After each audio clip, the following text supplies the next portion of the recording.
Oh, come on, let us keep the driver's licenses and the snapshots. And our badges. Well, I certainly don't think there are enough good scripts for black actors. What in the world could you ever be thinking of? In 1986, just a year before Lethal Weapon revolutionized the buddy cop genre, director Peter Hyams released a minor hit called Running Scared. This movie starred two big names of the time, Gregory Hines, a phenomenal dancer and actor, and Billy Crystal, a beloved comedian and actor. While Running Scared didn't leave a huge mark on cinema history and is mostly forgotten today, it's still a solid example of its style, a genuinely entertaining film with a good story and a great cast. But the behind-the-scenes story, especially for Gregory Hines, was far from smooth sailing. Despite the movie's charm, Hines faced numerous challenges on set, ranging from racism to mistreatment by the producer. Gregory Hines was an absolute force in the entertainment industry. He excelled in everything from legendary tap dancing to being a musical sensation and a top-notch actor. He had truly achieved it all in showbiz.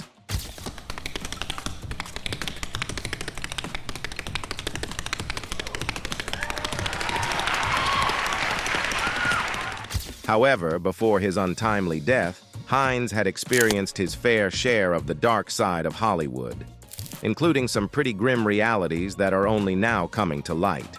One of these was the tough time he had while filming Running Scared. First off, let's talk about one significant issue that black actors often faced during that era, which was the struggle to get love scenes included in their roles.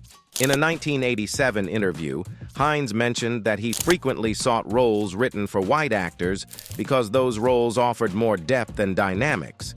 He particularly enjoyed his role in Running Scared because it included sex scenes, something he pointed out was rare for black characters at the time. He said, "Usually, the black guy has no sensuality at all. Let's dig into this a bit more."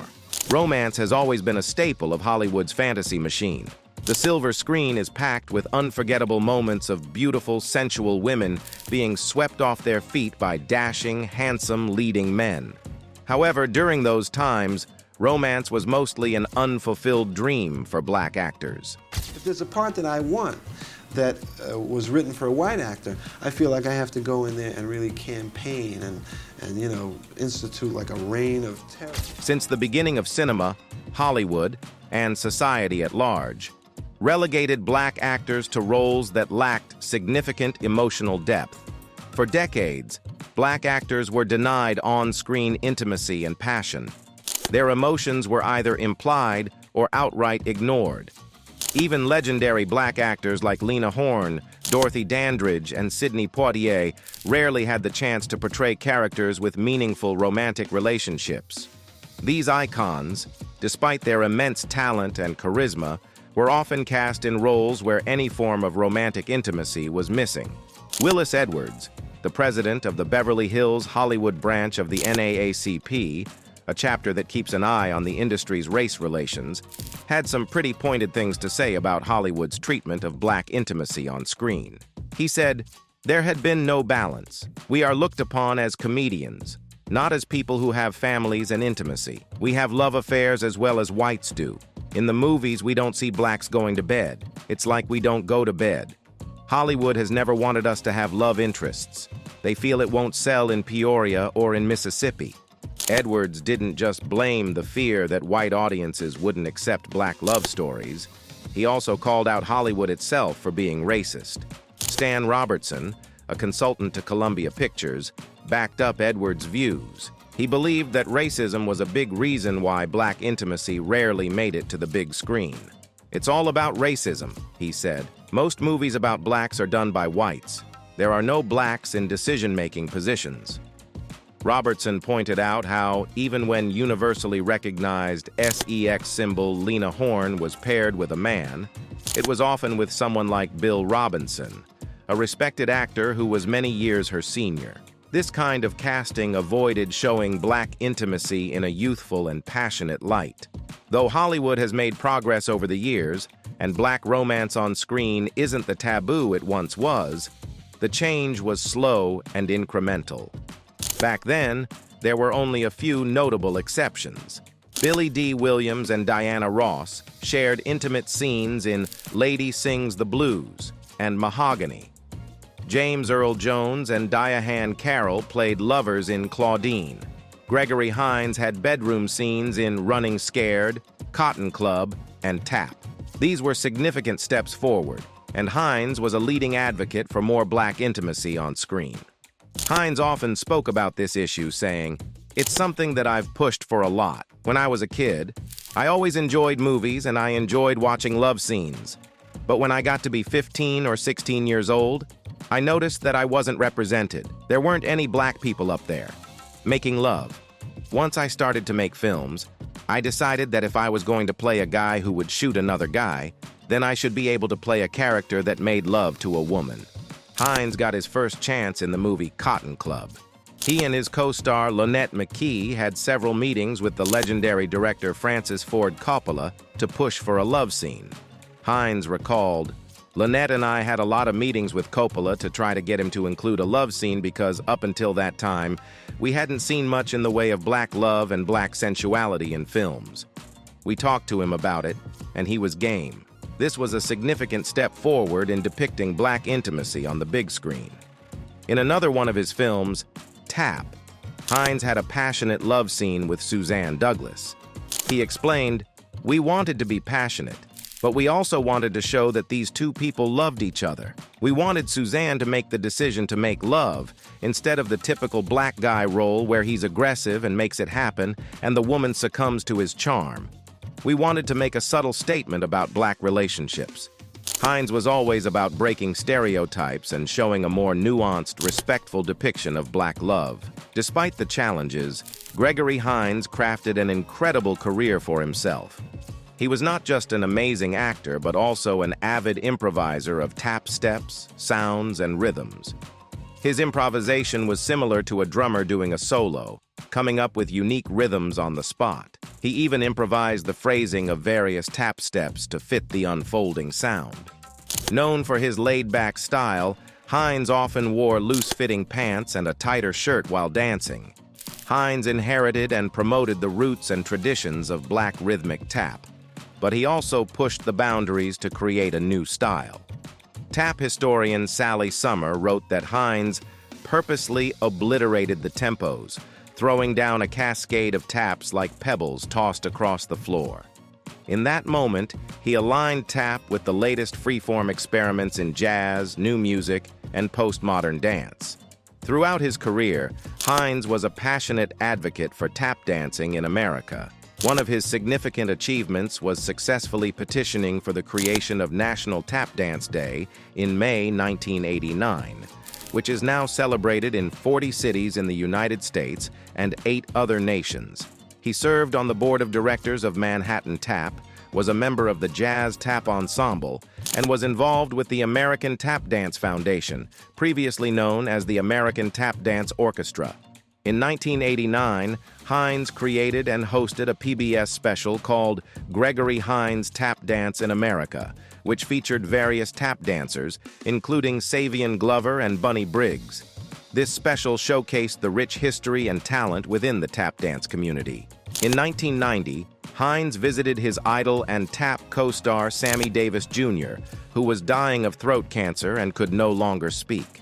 After Davis passed away, Hines spoke emotionally at his funeral, sharing how Sammy made a gesture to him, as if passing a basketball.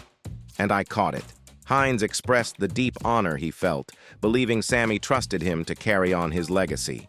Gregory Hines made his Broadway debut with his brother in The Girl in Pink Tights in 1954.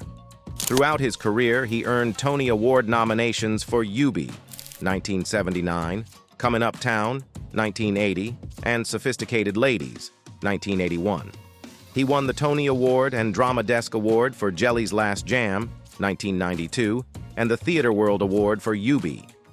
In 1981, Gregory Hines made his movie debut in Mel Brooks's History of the World Part 1. He wasn't the original choice for the role. Richard Pryor was set to star but suffered severe burns just days before shooting was supposed to begin. Madeline Kahn, who also starred in the film, suggested to director Mel Brooks that he check out Hines for the part after hearing about Pryor's hospitalization. Hines stepped in and nailed it. Later that year, he also appeared in the horror film Wolfen. Hines really hit his stride as an actor in the mid-1980s. He scored a significant role in The Cotton Club in 1984, where he and his brother Maurice, in his only film credit, played a 1930s tap dancing duo reminiscent of the famous Nicholas brothers. In 1985, Hines co-starred with Mikhail Baryshnikov in the film White Nights, which showcased his incredible dance skills. Then, in 1986, he teamed up with Billy Crystal in the buddy cop film Running Scared, which became a fan favorite. In 1989, Hines starred in Tap, opposite Sammy Davis Jr. in Davis's last screen performance. This film was a tribute to their incredible tap dancing talent and remains a classic. Hines's versatility shone through as he appeared alongside Whitney Houston and Loretta Devine in the hit 1995 film Waiting to Exhale. The following year, he acted in The Preacher's Wife, sharing the screen with Houston again, along with Denzel Washington and Courtney B. Vance. Hines didn't just dominate the big screen, he made his mark on television, too. In 1997, he starred in his own sitcom, The Gregory Hines Show, which aired for one season on CBS. He also had a memorable recurring role as Ben Doucette on the popular series Will and Grace. In a 1987 interview, Hines talked about how he often sought roles written for white actors because he preferred their greater scope and dynamics.